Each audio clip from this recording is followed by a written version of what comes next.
नमस्कार, मेरा नाम है कोमल झा, देश रोजाना के डिजिटल प्लेटफॉर्म से। चलिए जानते हैं हरियाणा की कुछ खास खबरों के बारे में। सीधे मुख्यमंत्री से संपर्क कर सकते हैं हरियाणा के नागरिक। अब हरियाणा के लोगों के लिए खुशखबरी है। अपनी समस्याओं को लेकर अधिकारियों से अगर आप परेशान हो चुके हैं और आपको अपनी समस्याओं का हल नहीं मिल पा रहा है, अधिकारियों के स्तर पर आपकी समस्या अनदेखी की जा रही है, तो आप अब सीधे मुख्यमंत्री से संपर्क कर सकते हैं। आइए समझते हैं कौन से हैं वो तरीके। मुख्यमंत्री हेल्पलाइन नंबर 181, कार्यालय संपर्क नंबर, निवास स्थान संपर्क नंबर, जो आपकी स्क्रीन पर आप देख सकते हैं। ऑनलाइन शिकायत portal CM window portal cmharyana.government.in पर जाकर अपनी शिकायतें दर्ज कर सकते हैं। ईमेल ID cmharyana@nic.in पर। इन तरीकों से आप सीधे मुख्यमंत्री से संपर्क कर सकते हैं, अपनी समस्याओं को उनके सामने रख सकते हैं। इसके अलावा अगर आपको लाडो लक्ष्मी योजना से संबंधित कोई समस्या है तो आप टोल फ्री नंबर पर भी संपर्क कर सकते हैं। हरियाणा के सरकारी स्कूल में बच्चों के परिवहन बिल समय पर अपलोड करना अब होगा अनिवार्य। शिक्षा विभाग के सभी सरकारी स्कूलों के प्रिंसिपल्स को निर्देश दिया है कि वे विद्यार्थी परिवहन सुरक्षा पॉलिसी के तहत बच्चों के परिवहन के बिल हर महीने की 15 तारीख तक MIS पोर्टल पर अपलोड करें। अगर कोई स्कूल यह बिल समय पर नहीं भेजता है तो उसके प्रिंसिपल्स के खिलाफ कड़ी कार्रवाई होगी। यह पॉलिसी उन बच्चों के लिए है जिनका घर स्कूल से 2 किलोमीटर से ज्यादा दूरी पर है। विभाग का कहना है कि बिल समय पर अपलोड करने से बच्चों को परिवहन सुविधा में कोई दिक्कत नहीं होगी। हरियाणा में आएंगे गृह मंत्री अमित शाह। भाजपा के जिला अध्यक्ष तेजेंद्र गोल्डी ने बताया कि केंद्रीय गृह एवं सहकारिता मंत्री अमित शाह के कार्यक्रम अब एक बड़ी रैली के रूप में होगा। इसके लिए सभी तैयारियां चल रही है। मुख्यमंत्री नायब सैनी भी 29 सितंबर को बाबेन में आयोजित कार्यक्रम में आएंगे और तैयारियों की समीक्षा करेंगे। यह रैली उस मेले के मैदान में होगी जहां प्रधानमंत्री नरेंद्र मोदी ने अपने पहले कार्यकाल में 11 साल पहले बड़ी रैली की थी। दहेज को लेकर 22 वर्षीय विवाहित की हत्या। पलवल के गांव करीमपुर में दहेज की मांग पूरी न होने पर एक विवाहित हुई चाकू से गोदकर हत्या करने का मामला सामने आया है। आए दिन पलवल में ऐसे कुछ हिंसा, हत्या, लूटपाट जैसे मामले हमारे सामने आ ही जाते हैं, जिससे वहां के प्रशासन, वहां की व्यवस्था नाम की व्यवस्था ही लगती है। वहां अपराधी बेखौफ और जनता खौफ में घूम रही है। 22 वर्षीय प्रीति की शादी रोहित के साथ सुभाष निवास गांव के करीमपुर थाना हसनपुर पलवल के साथ हिंदू रीति रिवाजों के अनुसार की गई थी और शादी में हैसियत से अनुसार दान दहेज भी दिया गया था। लेकिन शादी के बाद उसकी बेटी को ससुराल पक्ष के लोगों ने और अधिक दहेज लेने के लिए प्रताड़ित करना शुरू कर दिया, जिन्हें उनके द्वारा कई बार गांव करीमपुर के पंचायत करके उन्हें समझाया भी गया, लेकिन वह अपनी आदतों से बाज नहीं आए। उन्होंने बताया कि रविवार की करीब सुबह 5 बजे उसके पास उसकी बड़ी बेटी के पति जसवीर का फोन आया।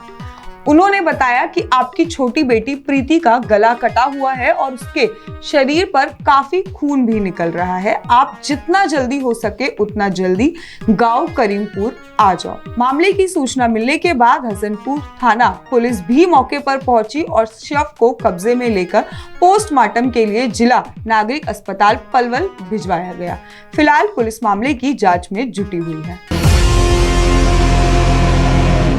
हरियाणा में पानी सीवर कनेक्शन की नई पॉलिसी लागू। हरियाणा सरकार ने पानी और सीवर कनेक्शन के लिए नई नीति लागू की है, जिसका उद्देश्य है नागरिकों को कनेक्शन लेने और उन्हें नियमित करने की सुविधा देना। इस नीति के तहत उपभोक्ताओं के पास 2 ऑप्शंस होंगे। पहला, अग्रिम भुगतान यानी कि एडवांस पेमेंट। पानी कनेक्शन के लिए 1000 रुपए, सीवर कनेक्शन के लिए 500 और कुल एडवांस राशि होगी 1500 रुपए। उसके बाद दूसरा ऑप्शन है मासिक भुगतान यानी कि मंथली पेमेंट। 15 साल तक पानी और सीवर कनेक्शन शुल्क के बदले हर महीने 10,000 रुपए अतिरिक्त देना होगा। अगर विभाग द्वारा जल मीटर उपलब्ध कराया जाता है तो उपभोक्ताओं को 6 साल तक 25 रुपए प्रति माह देना होगा। इस नीति के तहत जिन उपभोक्ताओं के घर में पहले से ही पानी का मीटर लगा हुआ है उन्हें कोई अतिरिक्त शुल्क नहीं देना होगा। इसके अलावा सरकार ने 5 साल के लिए रोड कट शुल्क भी माफ करने का फैसला किया है, जिससे नागरिकों को राहत मिलेगी। जेजेपी सुप्रीमो पर भड़के खेल मंत्री गौरव गौतम। हरियाणा के खेल मंत्री गौरव गौतम ने रविवार को जवाहर नगर कैंप स्थित वार्ड नंबर 12 में पार्टी कार्यकर्ताओं संग प्रधानमंत्री नरेंद्र मोदी की मन की बात का कार्यक्रम सीधा प्रसारण सुना। इस दौरान जिला अध्यक्ष Vipin Bainsla, market committee chairman Pankaj Virmani सहित कई पदाधिकारी मौजूद रहे। जेजेपी सुप्रीमो अजय सिंह चौटाला के हालिया बयान पर तीखी प्रतिक्रिया देते हुए गौरव गौतम ने कहा कि जिन्हें जनता ने नकार दिया है वे आज पूरे देश में अराजकता फैलाने का प्रयास कर रहे हैं। अगर उनमें दम है तो चुनाव जीत कर जनता का भरोसा जीते। सास ससुर से विवाद हो तो नहीं मिलेगा लाडो लक्ष्मी योजना का लाभ। सरकार की लाडो लक्ष्मी योजना के तहत 2100 रुपए पाना उन बहुओं के लिए मुश्किल हो रहा है जिनका अपने सास ससुर से मनमुटाव है। दरअसल योजना के तहत उन्हें आवेदन करने के लिए ससुराल पक्ष के सभी सदस्यों के आधार नंबर की जरूरत पड़ रही है। ऐसे में सास ससुर साथ देंगे तभी वे लाभार्थी बनकर धन लक्ष्मी का लाभ ले सकेंगी। और आंकड़ों के अनुसार कई कारणों से जिला भर में करीब 30,000 पात्र लाभार्थियों में से अब तक केवल 1,625 महिलाओं के आवेदन को ही स्वीकार किया गया है। नागरिक अस्पताल में बदमाशों ने 3 कर्मचारियों को डंडे से पीटा। अंबाला कैंट के नागरिक अस्पताल में शनिवार को रंजिश के चलते एक्सरे रूम में बाहर 3 रेडियोग्राफर्स पर 5-6 युवकों ने डंडे से हमला कर दिया। अस्पताल के एक सुरक्षा गार्ड सहित 6 बदमाशों ने रेडियोग्राफरों पर लाठी डंडों से हमला कर दिया। मरीजों और अन्य लोगों की भीड़ जमा होते देख हमलावर अस्पताल के बीचों बीच से फरार हो गए। इस मारपीट में रेडियोग्राफर मोहित, सज्जाद और अमित घायल हो गए। घायलों को इमरजेंसी में उपचार के लिए ले जाना पड़ा। सूचना मिलते ही भारी पुलिस बल मौके पर पहुंची। दोनों पक्षों की अपनी अपनी शिकायतें पुलिस को दी। इस घटना की वजह से 3 घंटे तक अस्पताल में एक्सरे सेवा बाधित रही। धन्यवाद। आज के लिए इतना ही। बाकी के अपडेट्स के लिए देखते रहिए देश रोजाना।